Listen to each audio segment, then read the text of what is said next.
বাংলাভাষীদের উৎসবে একাকার বিদেশি কূটনীতিকরাও। রাষ্ট্রদূত হাই কমিশনারদের কেউ গেছেন চারুকলায়, কেউ নিজ দূতাবাসে নববর্ষের আয়োজন উপভোগ করেছেন। এই রঙিন উৎসব সুরের প্রাণ কেড়েছে তাদের মন। বিভিন্ন দূতাবাসের সামাজিক যোগাযোগ মাধ্যমে এসেছে নববর্ষের শুভেচ্ছা। Hi everybody, I'm here at Charukala at Dhaka University. British high commissioner Sarah Cook video বার্তায় শুভেচ্ছা জানিয়েছেন নববর্ষের। তার ভিডিও বার্তা রেকর্ড হয়েছে ঢাকা বিশ্ববিদ্যালয়ের চারুকলায় বর্ষবরণ প্রস্তুতির শেষ মুহূর্তে।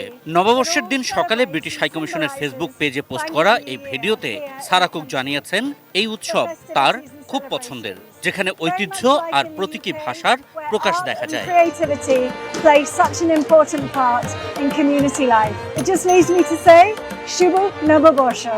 মার্কিন রাষ্ট্রদূত ব্রেন্ট ক্রিস্টেনসেনের পক্ষ থেকে দুপুরে দূতাবাসের সামাজিক যোগাযোগ মাধ্যমে শুভেচ্ছা বার্তা পোস্ট করা হয়, যেখানে রাষ্ট্রদূত উল্লেখ করেছেন পহেলা বৈশাখের উৎসব সত্যি অসাধারণ। প্রাণবন্ত গান, নাচ আর রঙিন উদযাপন ভুলবার নয় বলে মন্তব্য করেন তিনি। প্রিয় বাংলাদেশি বন্ধুরা, শুভ নববর্ষ। ফ্রান্সের রাষ্ট্রদূত মার্ক সেরে শার্লের একটি ভিডিও বার্তা নববর্ষের আগের রাতেই পোস্ট করা হয় দূতাবাসের ফেসবুক পেজে। ভিডিও বার্তায় নববর্ষের এই আয়োজনকে বাংলাদেশের সমৃদ্ধ ঐতিহ্য ও প্রাণবন্ত চেতনার প্রতিফলন বলেছেন তিনি।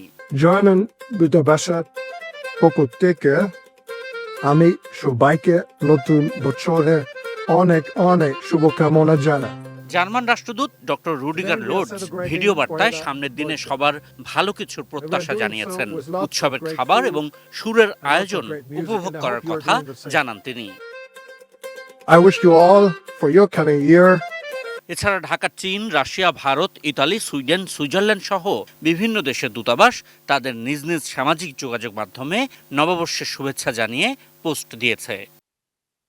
আশিকুর রহমান অপু, এটি নিউজ, ঢাকা।